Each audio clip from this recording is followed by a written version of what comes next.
falando dos nomes, pode sentar-se, falando dos nomes de Deus na Bíblia, e cada nome de Deus ali que foi registrado foi uma nova descoberta, né, que cada ser humano fazia, que estava tendo um encontro com o Senhor, de uma nova característica desse Deus que é todo poderoso.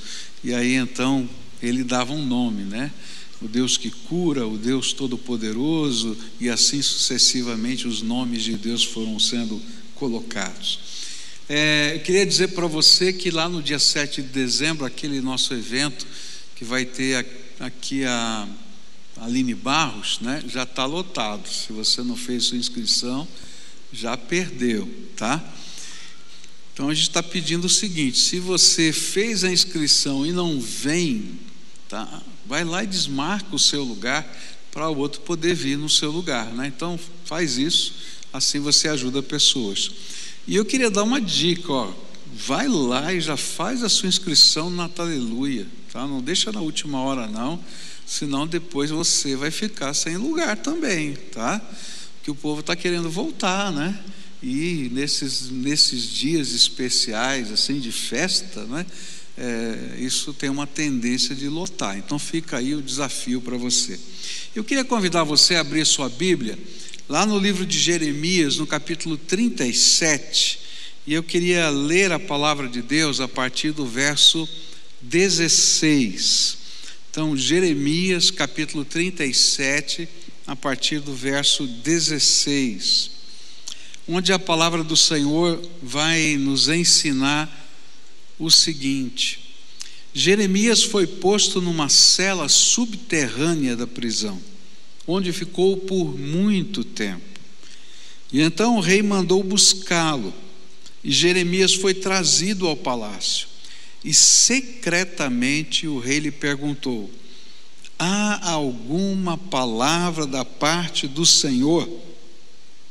Respondeu Jeremias: você será entregue nas mãos do rei da Babilônia. E então Jeremias disse ao rei Zedequias: que crime cometi contra você, ou contra os seus conselheiros, ou contra este povo, para que você me mandasse para a prisão? Onde estão os seus profetas que lhes profetizaram: o rei da Babilônia não atacará nem a vocês nem esta terra? Mas agora, ó rei, meu senhor, escute-me, por favor, permita-me apresentar-lhe a minha súplica. Não me mande de volta à casa de Jonatas, o secretário, para que eu não morra ali. E então o rei Zedequias deu ordens para que Jeremias fosse colocado no pátio da guarda e que diariamente recebesse pão da rua dos padeiros, enquanto houvesse pão na cidade. E assim Jeremias permaneceu no pátio da guarda. Pai querido, ajuda-nos a compreender a Tua palavra e aplica a mensagem do Senhor a cada coração, a começar do meu, Senhor. É aquilo que eu clamo em nome de Jesus. Amém e amém. Eu fico pensando nesse homem. Eu comecei a estudar essa semana a respeito da vida desse rei Zedequias, e eu fiquei com o meu coração apertado por causa dele, porque Zedequias era um homem que, de alguma maneira, ele tinha consciência de que Deus falava e que Deus tinha mensagens para a sua vida. E essa não é a primeira vez que Jeremias fala para Zedequias, nem é a primeira vez que Zedequias, de alguma maneira, tenta proteger Jeremias daqueles que, dentre os seus conselheiros, dentro do seu exército, queriam a sua morte. Mas, infelizmente, ele não tinha a disposição e a coragem de ouvir a voz de Deus que estava sendo dita para ele. E a impressão que eu tenho é que, de certa maneira, ele sabia que Deus tinha algo para dizer para ele, e que Deus tinha até uma alternativa para os problemas que ele estava vivendo, mas ele não tinha aquela força interior de ouvir, de obedecer e de responder à voz de Deus. Talvez porque o pai dele, que foi o rei Josias, tinha sido um homem tremendamente temente a Deus, um homem que fez uma reforma religiosa, que levou o povo de volta para os caminhos do Senhor, e de certo ele foi criado naquele ambiente de temor do Senhor, mas ele mesmo não vivia esse temor do Senhor na prática do seu coração. E aí, quando eu comecei a estudar a vida de Zedequias, me veio uma pergunta na mente: por que ele não ouve o que o Senhor lhe fala? Por que não obedece os conselhos do Senhor para a sua vida? E eu faço essa pergunta porque tem muita gente que tem o coração parecido com o de Zedequias, que conhece o poder de Deus, que conhece a voz de Deus, que sabe que Deus existe, que Ele é poderoso, que tem um plano para a sua vida, mas quando chega na hora de tomar posse da palavra de Deus e vivê-la, não a vive. E aí então comecei a estudar a vida desse homem para descobrir quais eram as razões porque ele não se dispunha a ouvir e obedecer ao Senhor. E eu queria apresentar algumas dessas razões para você hoje. A palavra de Deus vai nos ensinar que a primeira razão que estava lá no coração de Zedequias e também de todos os seus companheiros políticos, daqueles que estavam lá na liderança do povo, era o sonho dos judeus de serem completamente independentes de qualquer nação dominante daqueles tempos. E justamente a voz do Senhor não era condizente com esse sonho e com essa vontade que ele tinha no coração. Já há muito tempo, o povo de Judá estava debaixo de influências de vários impérios. Eles não foram conquistados pelos assírios, mas a Assíria se tornou a controladora de toda aquela região durante muitos anos, e eles pagavam tributos para os assírios. Daí a Assíria foi derrotada pelos babilônios, e os assírios tinham uma ligação com os egípcios, e os egípcios então subiram na guerra para lutar contra os babilônios, e naquela caminhada eles viram que era possível ser independentes dessa opressão assíria, e então entraram na luta contra o Egito, que subia para defender os assírios, e perderam aquela batalha. E o rei então foi deposto, Jeoacás, e foi colocado no lugar dele Joaquim. E aquele rei reinou apenas 3 meses, porque os egípcios perderam a batalha de Carquemes, e logo então Nabucodonosor desceu e tomou posse da cidade, e tirou aquele rei Joaquim e colocou no lugar dele o seu tio, que tinha 3 anos de diferença apenas de idade. E esse tio é o Zedequias que está aqui. Só que eles levam os tesouros do templo, as coisas do templo. Não houve destruição da cidade, simplesmente eles levaram. Foi aquela primeira leva onde Daniel foi levado para lá. E havia no coração daquele povo aquele sentimento: esse povo levou as coisas do templo, e como ele levou as coisas do templo, vão voltar. Essas coisas vão voltar, porque elas são santas. Deus vai fazer alguma coisa, e nós vamos aproveitar qualquer oportunidade para nos rebelarmos, porque Deus vai fazer algo. Mas a palavra de Deus dizia que Ele não ia fazer, que aquele tempo era tempo de julgamento, e que ele deveria se adequar àquele momento, senão haveria um tempo de grande destruição, haveria um tempo em que a cidade seria destruída e o templo seria destruído.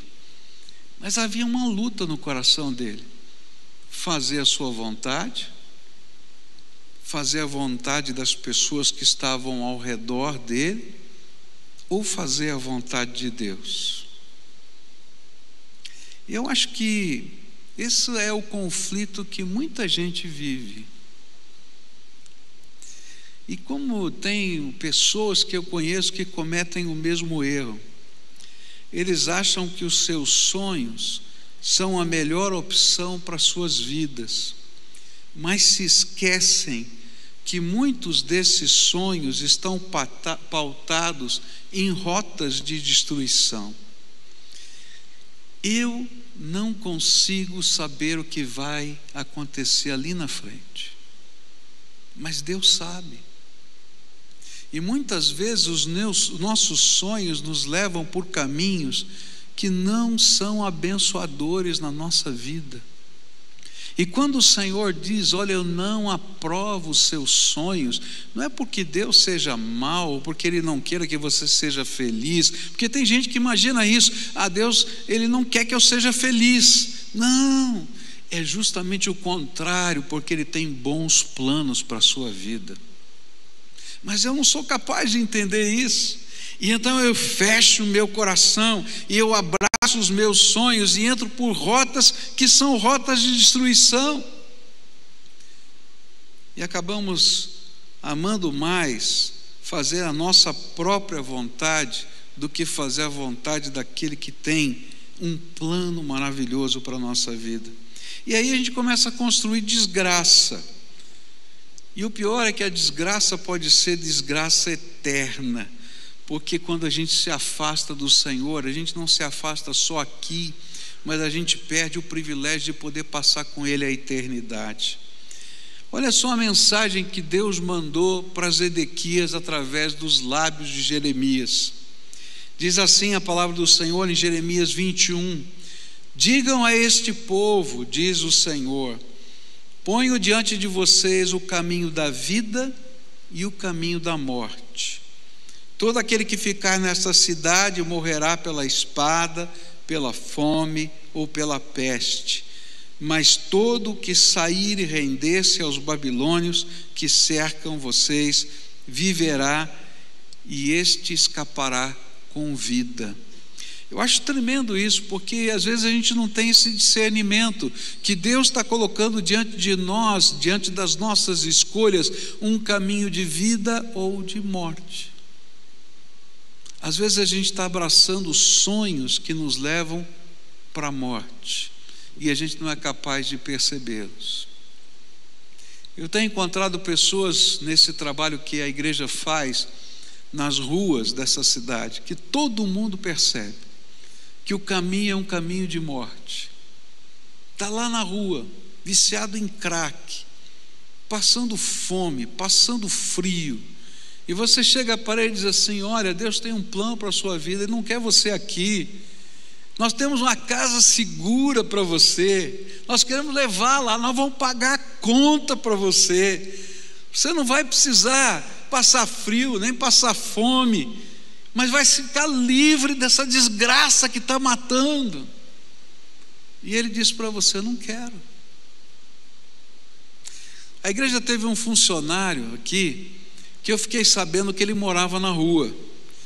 Ele vinha aqui, tomava banho aqui na igreja, trabalhava o dia inteiro, e depois voltava para dormir na rua. Eu chamei o Nilson aqui, que é o nosso administrador, eu falei: Nilson, não acredito que esse moço está morando na rua, você tem que dar um jeito na vida dele, vamos pagar a conta de uma pensão, de um lugar para ele morar, eu não quero esse homem morando na rua.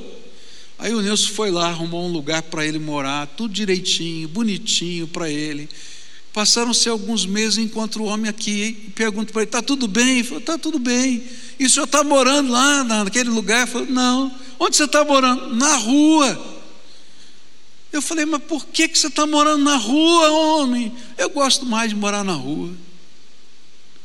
Gente, tem coisa louca nesse mundo.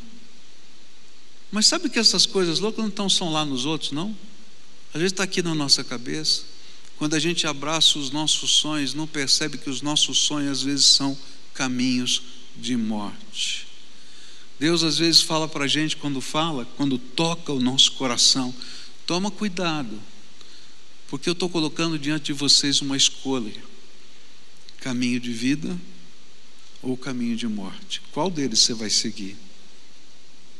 Por isso, se Deus estiver falando ao seu coração, não lute contra a vontade de Deus, porque lutar contra a vontade de Deus é optar pelo caminho da morte. Mas havia uma segunda razão. A segunda razão tinha a ver com aquilo que eles praticavam, com aquilo que eles viviam. E às vezes a gente não apenas tem sonhos que a gente não quer abrir mão, mas às vezes tem coisas que a gente vive e faz que a gente também não quer abrir mão. E às vezes o Senhor diz: olha, eu tenho um plano para a sua vida, mas você tem que deixar eu mexer nessa ou naquela área da sua vida. E lá em Jeremias capítulo 21, a gente vai perceber isso. Olha só o que a palavra do Senhor vai dizer nos versículos 11 em diante.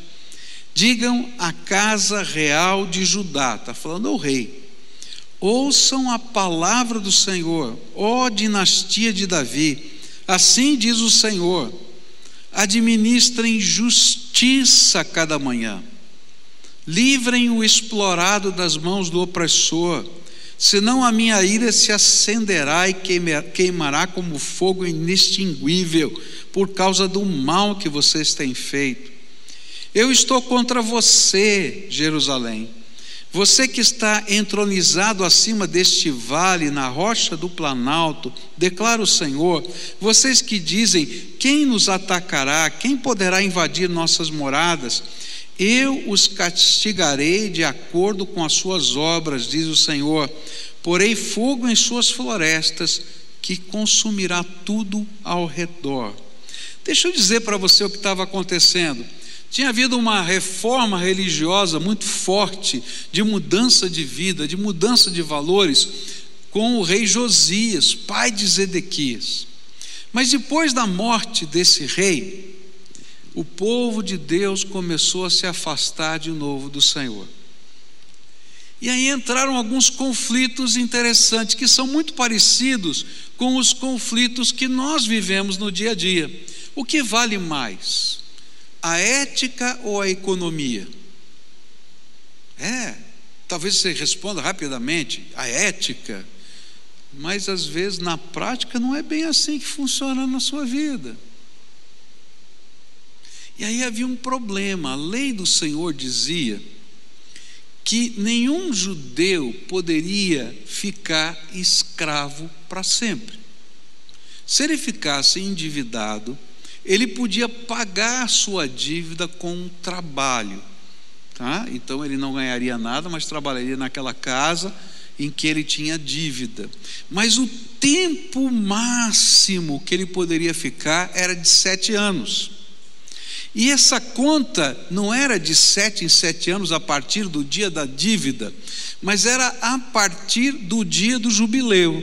Então o jubileu acontecia a cada 7 anos. Então, se alguém tivesse endividado e faltasse 1 ano para o jubileu, ele só podia servir 1 ano. Se faltasse 2, ele só podia servir 2 anos. Mas ninguém mais lembrava dessa lei. E aí escravizavam os seus irmãos. Havia uma série de outras práticas religiosas que eram repugnantes para Deus. Adoração a deuses dos povos, das nações vizinhas.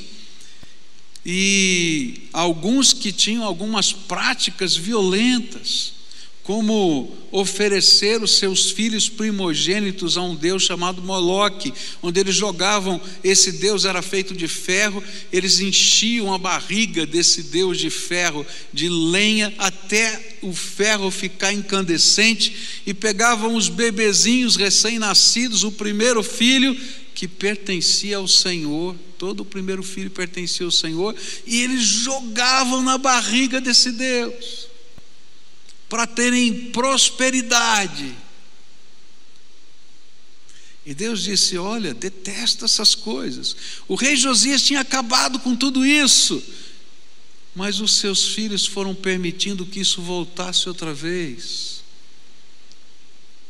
E quando isso voltava, eles não conseguiam mais ter coragem e força para mudar essa história.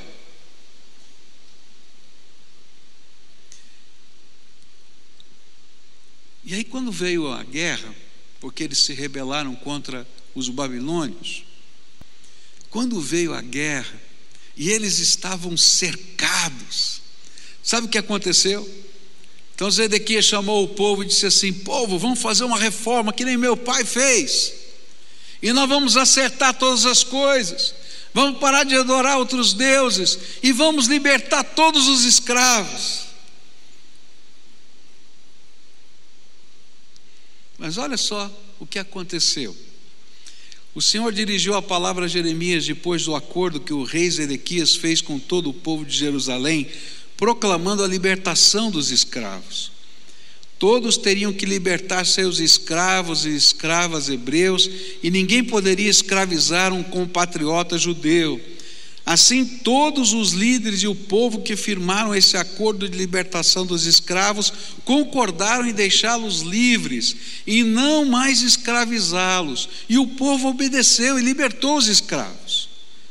Mas depois disso, mudou de ideia e tomou de volta os homens e as mulheres que havia libertado e tornou a escravizá-los. Deixa eu contar para você o que aconteceu. A cidade estava cercada pelos exércitos de Nabucodonosor, quando eles fizeram esse voto ao Senhor, dizendo: Senhor, tenha misericórdia. E sabe o que aconteceu? Deus teve misericórdia. Surgiu um boato de que os egípcios estavam subindo outra vez para lutar contra os babilônios. De fato, isso estava acontecendo, eles vinham naquela direção. E aí então Nabucodonosor pegou todo o seu exército e se reposicionou. Esse exército estava cercando Jerusalém, se reposicionou para a batalha. E os judeus, quando viram que o cerco tinha sido levantado, sabe o que fizeram? Voltaram a fazer tudo o que estavam fazendo de errado antes. Agora, a gente olha para ele e diz assim: mas que povo burro, né? Fala a verdade, né? O pior é que a gente não olha para a gente. Quantas vezes você já fez isso? A hora que o Senhor falou, a hora que o Senhor mexeu, quando você sentiu o seu coração abalado, a sua vida tocada, situações de fato em que o Senhor chacoalhou a tua vida, e você vai lá, dobra o seu joelho, faz pactos com Deus, faz entregas, e aí o Senhor, na sua misericórdia, vem e manda livramento. E aí você esquece de tudo que falou com o Senhor e volta a fazer tudo igualzinho como antes. E aí você tem muitas desculpas. Você já parou para pensar quantas desculpas a gente tem, né, na ponta da língua? Olha, mas veja bem, eu fico imaginando, agora nós vamos precisar dos escravos, porque a economia tem que ser reativada. E como é que a gente vai fazer sem mão de obra? Os nossos artífices, as mentes mais inteligentes do nosso povo foram levados para a Babilônia. Nós temos que agora nos unir.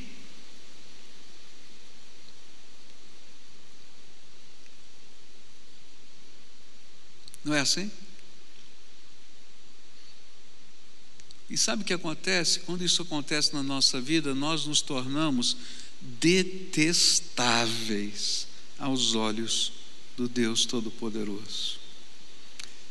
Verso 32 do capítulo 32 de Jeremias vai dizer assim: o povo de Israel e de Judá tem provocado a minha ira por causa de todo o mal que tem feito.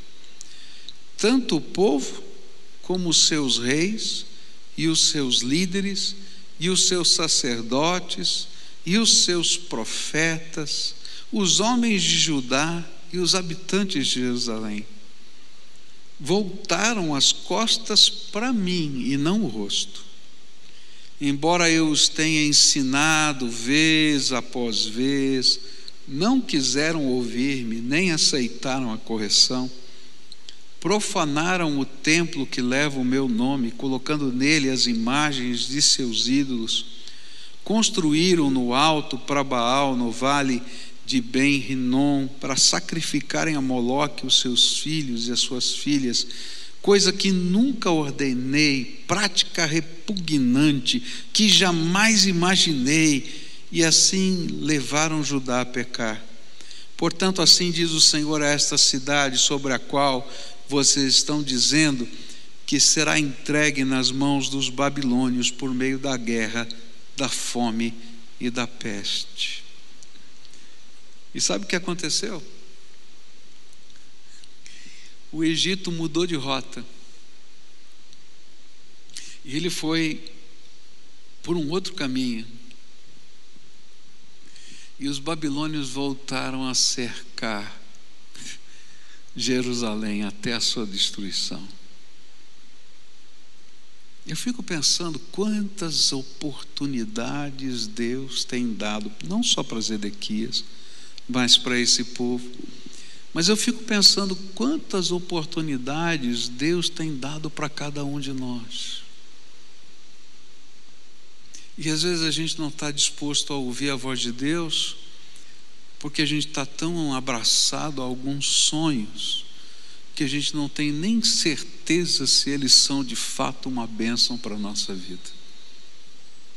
E outras vezes, nós não ouvimos a voz de Deus porque nós estamos tão abraçados a algumas práticas que com certeza são desgraça para a nossa vida.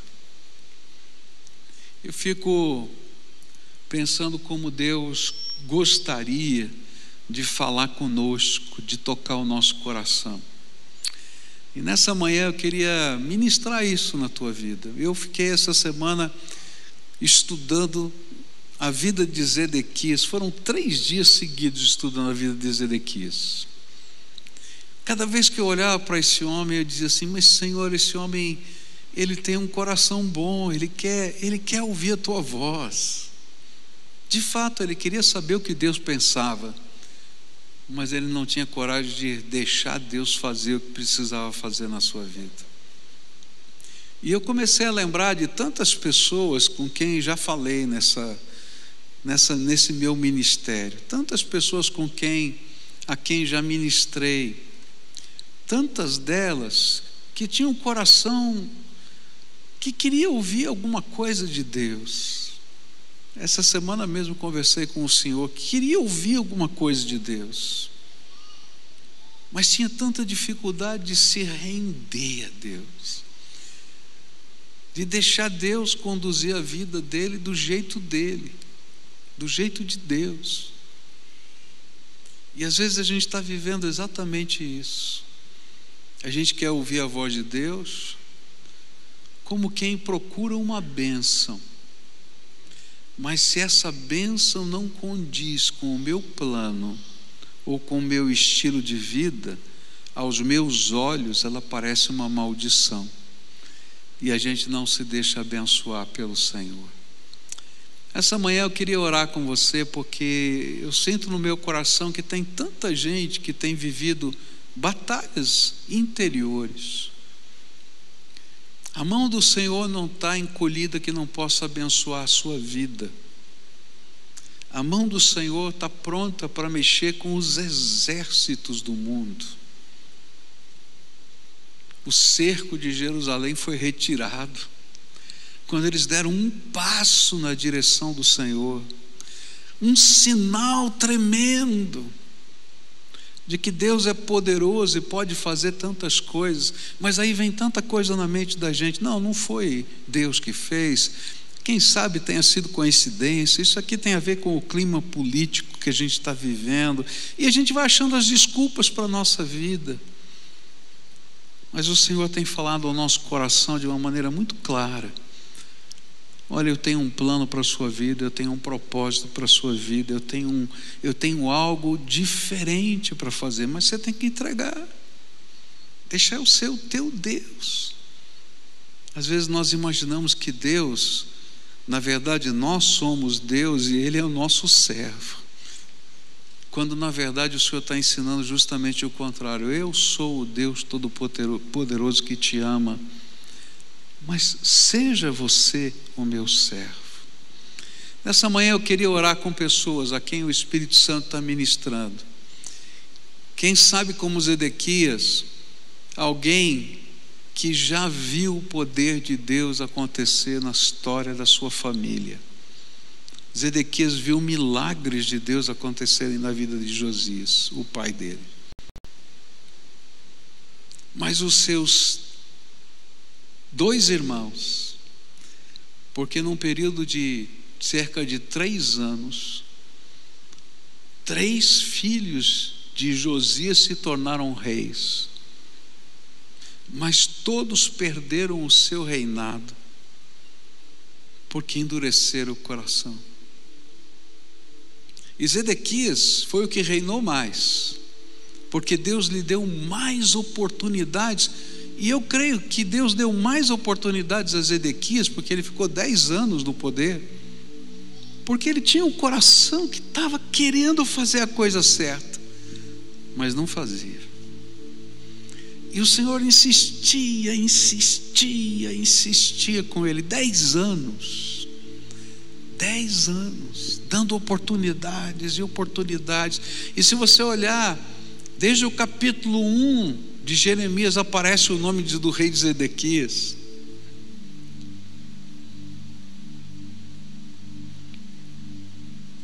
Eu colecionei todos os textos no livro de Jeremias em que o nome desse homem aparece, e todos os confrontos de Jeremias com Zedequias. 31 páginas.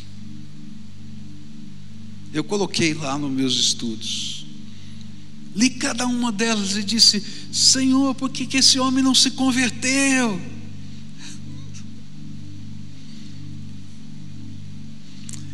Mas a pergunta que eu tenho para você é: por que você hoje ainda está com o seu coração endurecido?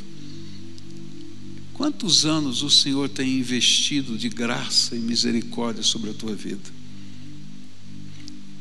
Talvez você seja uma daquelas pessoas por quem teu pai, tua mãe, tua esposa, teu marido, ou quem sabe os seus filhos oram por você todos os dias. E lá dentro de você tem um certo temor, porque você sabe que Deus faz coisas tremendas, mas o coração continua duro por uma série de razões.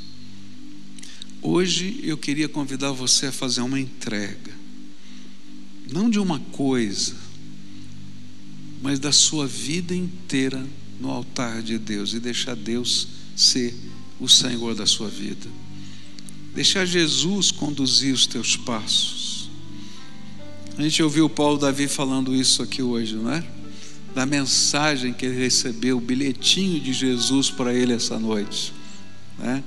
Vinde a mim todos vós que estáis cansados e oprimidos, e eu vos aliviarei. Se a gente para nesse versículo, todo mundo vem, mas tem uma segunda parte: tomai sobre vós o meu jugo. Sabe o que é jugo? É aquela canga que dirige um carro de bois.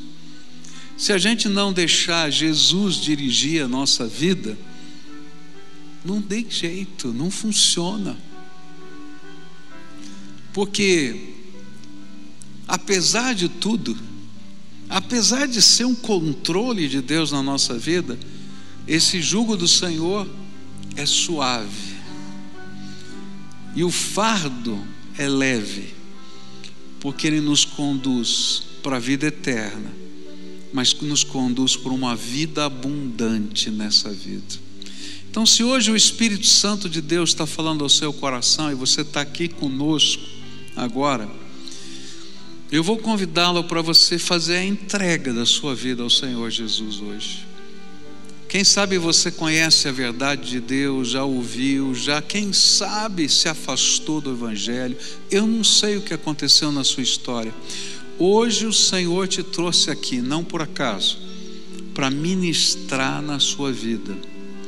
E eu queria convidar você a fazer um ato de coragem, porque se a gente não tem coragem de se entregar ao Senhor num templo, não se iluda, você não terá coragem de seguir a vida com Jesus lá fora.